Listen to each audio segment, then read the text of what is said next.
Hi everybody, thanks for joining us for today's Northern Ag TV.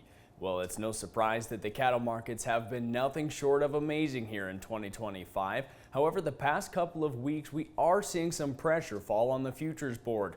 Last week, the contracts found 3 consecutive days of trending lower. Luckily, on a Friday, they were able to put together a strong rally and close in the green ink. We are seeing seasonal pressure on the demand side right now for the industry. Box beef prices have been trending lower the entire month of September, which is typical. Normally we see a 4 to 8% decline in these prices between the Labor Day and holiday rush in November. As of September 1st, the choice cutout price was at $413 a hundred. Prices now sitting at $370. The good news is we've already seen around that 5 to 8% drop, so we should find some good stability here within that 365 to 370 mark before the holiday sparks some new life into it again. Now for the cash cattle activity, we have seen feedlot managers holding out the past couple of weeks waiting for higher prices, and unfortunately that just hasn't happened. Live bids did fall $4 last week down to $235, with dress bids dropping $6 down to $365. In the month of September, the feeder cattle contracts have been trading mixed, overall losing about $6 for the month, with the October and December live contracts for the month falling $6 to $10. Now, with the recent announcement of New World screwworm being detected just 70 miles away from the U.S. southern border, we should see even tighter feeder supplies, with the Mexican cattle imports still going to be suspended for quite some time, which should add some support to the feeder cattle contracts for the upcoming weeks and really the upcoming months. Stay with us. We'll be back to take a look at how the local auction markets are faring as we head into their fall run right after our break. From the beginning, we've worked closely with farmers.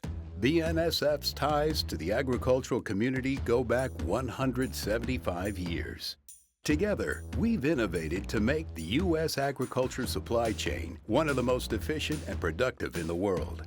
Our strong relationship powers BNSF still today and helps us move the nation like no one else can.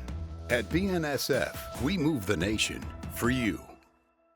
Although we are seeing some technical and seasonal pressures fall on the cattle futures board, prices across the sale barns continue to show strong demand for these cattle, as now all of the sale barns are full force into their fall schedule. Torrington Livestock last week, over 1,700 head of calves and yearlings ran through their feeder sale. Heavy 4-weight steer calves averaged $491, heavy 6-weights $386 to $420, 7-weight steers sold from $337 to $354. For the females, light 7-weights brought $355 to $362, heavy 8-weight yearling heifers $340 to $353, and 900-pound females $324 to $330. At St. Onge Livestock, weigh-up cows sold strong on their average, bringing $152 to $180, with cowettes selling $184 to $214.